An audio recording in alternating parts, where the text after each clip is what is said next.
वदत्ते कस्यचित् पापं न चैव सुकृतं विभुः अज्ञानेनावृतं ज्ञानो तेन मुह्यन्ति जन्तवः. സർവേശ്വരൻ ആരുടെയും പുണ്യപാപങ്ങളെ സ്വീകരിക്കുന്നില്ല. യഥാർത്ഥ ജ്ഞാനത്തെ മൂടിയിരിക്കുന്ന അജ്ഞാനം കാരണമാണ് ജീവജാലങ്ങൾ വ്യാമോഹിതരാകുന്നത്. ജ്ഞാനേന തു തദജ്ഞാനം യേഷാം നാശിതമാത്മനഃ തേഷാം ആദിത്യവജ്ഞാനം പ്രകാശയതി തത്പരം.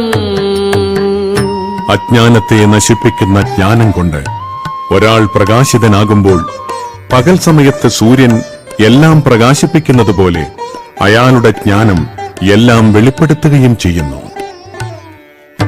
തദ്ബുദ്ധയഃ തദാത്മാനഃ തന്നിഷ്ഠാഃ തത്പരായണാഃ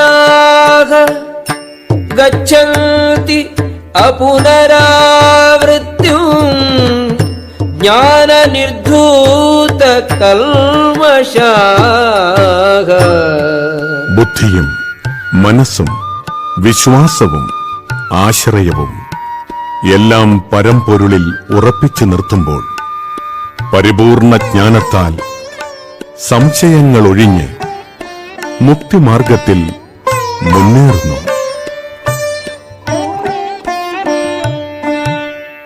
വിദ്യാ വിനയ സമ്പന്നേ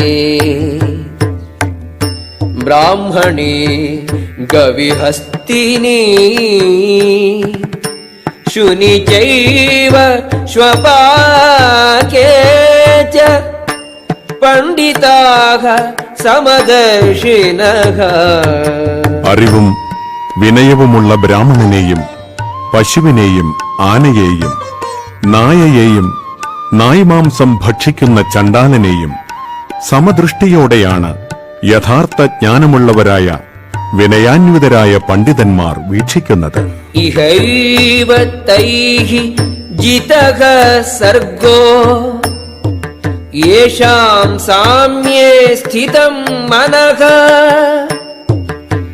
നിർദോഷം ഹി സമം ബ്രഹ്മ തസ്മാത് ബ്രഹ്മണി തേ സ്ഥിതാഃ. ആരുടെ മനസ്സ് സമഭാവനയിൽ ഉറച്ചു നിൽക്കുന്നുവോ അവർ ജനന മരണാവസ്ഥയെ ജയിച്ചു കഴിഞ്ഞു. അവർ ബ്രഹ്മത്തെ പോലെ ദോഷമറ്റവരാണ്. അതുകൊണ്ട് അവർ ബ്രഹ്മപദസ്ഥരുമാണ്.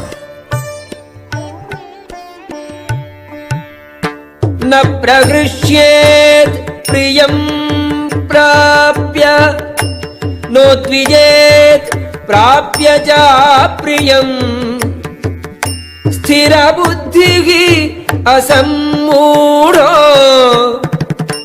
ബ്രഹ്മവിദ് ബ്രഹ്മണി സ്ഥിതഃ. ആനന്ദത്തിൽ ആഹ്ലാദിക്കുകയോ ആനന്ദകരമല്ലാത്തവയിൽ ദുഃഖാവിഷ്ടനാവുകയോ ചെയ്യാതെ സ്ഥിരബുദ്ധിയോടെ അസംഭ്രാന്തനായി ദൈവശാസ്ത്രജ്ഞാനിയായി ജീവിക്കുന്നവൻ ഭൗതികാതീതൻ തന്നെ. ബാഹ്യസ്പർശേഷു അസക്താത്മാ വിന്ദതി ആത്മനി യത് സുഖം സ ബ്രഹ്മയോഗയുക്താത്മാ സുഖം അക്ഷയം അശ്നുതേ.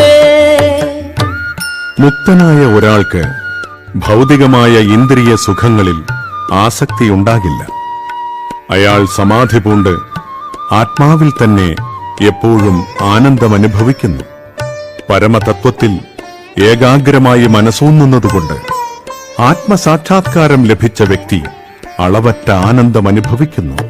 യേഹി സംസ്പർശജാ ഭോഗാഃ ദുഃഖയോനയ ഏവ തേ आद्यन्तवन्तः कौन्तेय न तेषु रमते बुधः. ബുദ്ധിമാൻ ഭൗതികേന്ദ്രിയങ്ങളുമായുള്ള ബന്ധം മൂലമുണ്ടാകുന്ന ദുഃഖങ്ങളിൽ പങ്കുകൊള്ളാറില്ല. അല്ലയോ കുന്തിപുത്ര, ഭൗതിക സുഖങ്ങൾക്ക് ആദിയും അവസാനവുമുള്ളതുകൊണ്ട് അവയിൽ ഒരിക്കലും ബുദ്ധിമാന്മാർ സന്തോഷം കൊള്ളുന്നില്ല. ശക്നോതിഹൈവ യസ്സോഢും പ്രാക്ശരീരവിമോക്ഷണാത് കാമക്രോധോദ്ഭവം വേഗം സയുക്തഃ സസുഖീ നരക. ഈ ശരീരം ത്യജിക്കുന്നതിന് മുൻപ് ഭൗതികമായ ഇന്ദ്രിയങ്ങളുടെ ത്വരയെ ചെറുക്കാനും കാമക്രോധങ്ങൾ നിയന്ത്രിക്കാനും സാധിക്കുന്ന ആൾ നല്ല സ്ഥിതിയിൽ വർദ്ധിക്കുന്നു. അയാൾ ഈ ലോകത്തിൽ സന്തോഷവാനാണ്. യോന്തഃ സുഖോ അന്തരാരാമഃ തഥാന്തർജ്യോതിരേവ യഃ സ യോഗി ബ്രഹ്മനിർവാണം ബ്രഹ്മഭൂതോധിഗച്ഛതി. ഊർജസ്വലനും ആനന്ദവും സുഖവും തന്നിൽ തന്നെ കുടികൊള്ളുന്നവനുമായ ഒരാളാണ് അന്തർമുഖനായ തികഞ്ഞ യോഗി. ബ്രഹ്മനിർവാണം പൂകിയ അയാൾ മരണാനന്തരം പരമപദം പ്രാപിക്കും. ലഭന്തെ ബ്രഹ്മനിർവാണം ഋഷയഃ ക്ഷീണകൽമഷാഃ ഛിന്നദ്വൈധാ യതാത്മാനഃ സർവഭൂതഹിതേ രതാഃ. സംശയങ്ങളിൽ നിന്നുദ്ഭവിക്കുന്ന ദ്വന്ദ്ങ്ങൾക്കതീതമായവരും മനസ്സ് തന്നിൽ തന്നെ വ്യാപരിക്കുന്നവരും എപ്പോഴും സകല ജീവജാലങ്ങളുടെയും ക്ഷേമൈശ്വര്യ പ്രവർത്തനങ്ങളിൽ തിരക്കിട്ട് പ്രവർത്തിച്ചുകൊണ്ടിരിക്കുന്നവരും സർവപാപങ്ങളിൽ നിന്നും മോചനം നേടിയവരുമായിട്ടുള്ളവർ ബ്രഹ്മനിർവാണം പൂകുന്നു. കാമക്രോധ വിയുക്താനാം യതീനാം യതചേതസാം അഭിതോ ബ്രഹ്മനിർവാണം വർത്തതേ വിദിതാത്മനാം. കാമക്രോധങ്ങളൊഴിഞ്ഞ് അച്ചടക്കത്തോടെ പരിപൂർണതയ്ക്ക് വേണ്ടി അനവരതം യത്നിക്കുന്ന ആത്മസാക്ഷാത്കാരം നേടിയവർക്ക് അചിരേണ പരമപദപ്രാപ്തി സുനിശ്ചിതമാണ്.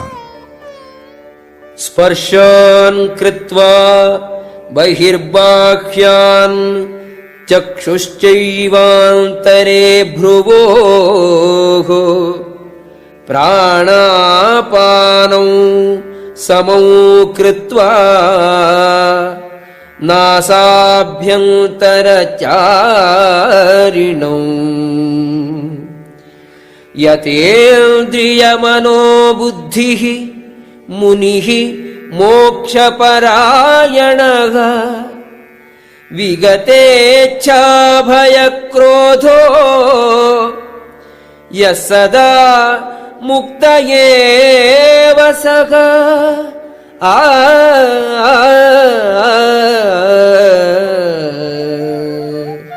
ബാഹ്യവിഷയങ്ങളെല്ലാം നിരോധിച്ചും പുരികങ്ങൾക്കിടയിൽ ദൃഷ്ടിയുറപ്പിച്ചും ശ്വാസോച്ഛ്വാസങ്ങളെ നാസാദ്വാരങ്ങളിൽ സമനിലയിൽ നിർത്തിയും ഇന്ദ്രിയങ്ങളെയും മനസ്സിനെയും ബുദ്ധിയെയും നിയന്ത്രിച്ച് മുക്തി ലക്ഷ്യമാക്കിയ യോഗി രാഗദ്വേഷങ്ങളിൽ നിന്നും ഭയത്തിൽ നിന്നും മോചനം നേടുന്നു.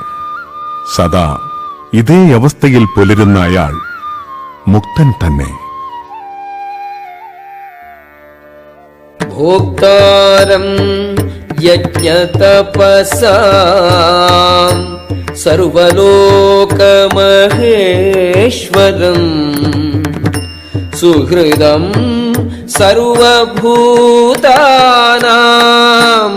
ജ്ഞാത്വാ മാം ശാന്തിമൃച്ഛതി. യജ്ഞങ്ങളുടെയും തപസ്സുകളുടെയും ഭോക്താവും ദേവന്മാരുടെയും സർവലോകങ്ങളുടെയും അധിപനും എല്ലാ ജീവികളുടെയും സുഹൃത്തും അഭ്യുദയകാംക്ഷിയുമാണ് ഞാനെന്ന് മനസ്സിലാക്കിയ തികഞ്ഞ കൃഷ്ണാവബോധമുള്ള വ്യക്തി ഭൗതിക ക്ലേശങ്ങളൊഴിഞ്ഞ് ശാന്തി നേടുന്നു.